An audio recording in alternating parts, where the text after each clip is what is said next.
गांव के एक छोटे से घर में सुधा और उसकी माँ रहती थी। सुधा बचपन से ही पढ़ाई में होशियार थी और माँ की आंखों का तारा भी। सुधा के पिता का देहांत उसके बचपन में ही हो गया था। माँ ने सिलाई कढ़ाई करके किसी तरह उसे पढ़ाया।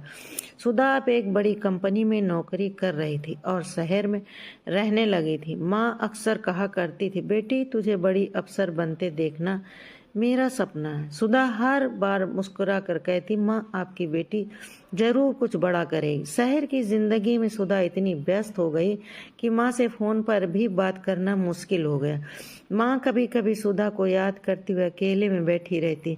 उन्होंने सुधा को कभी शिकायत नहीं की, लेकिन उनके मन में हमेशा उसकी एक झलक पाने की इच्छा रहती। एक सुबह माँ की आंखों में कुछ धुंधला धुंधला सा महसूस हुआ। उन्होंने सोचा कि शायद उम्र का असर है। अगले दिन सुधा ने फोन किया। माँ ने अपनी तकलीफ छिपाते हुए बस इतना कहा, बेटा तेरी आवाज़ सुनकर मन खुश हो गया। सुधा ने जल्दी में बात खत्म कर और फोन रख दिया। दिन बीतते गए, माँ की नज़र कमज़ोर होती गई।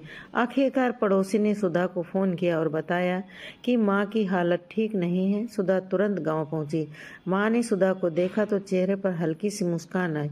सुधा ने माँ का हाथ पकड़कर पूछा, माँ आप मुझे पहले क्यों नहीं बताई? माँ बोली, बेटा मैं जानती थी कि तू बहुत व्यस्त है, तुझे परेशान नहीं करना चाहती थी। सुधा की आंखों में आंसू आ गए।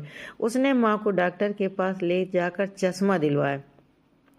माँ ने जब पहली बार चश्मा लगाया तो बोली, अब मैं साफ साफ देख सकती हूँ। लेकिन बेटा तेरे बचपन की वो मासूमियत देखने को कहाँ मिलेगी?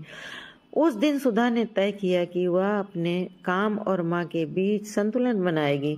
उसने महसूस किया कि सफलता केवल पैसे कमाने में नहीं, बल्कि अपने अपनों के साथ समय बिताने में भी है। माँ ने मुस्कुराते हुए सुधा से कहा, बेटा चश्मा तो तेरी आंखों के लिए है, मेरी असली नज़र तो तेरी भावनाओं में है।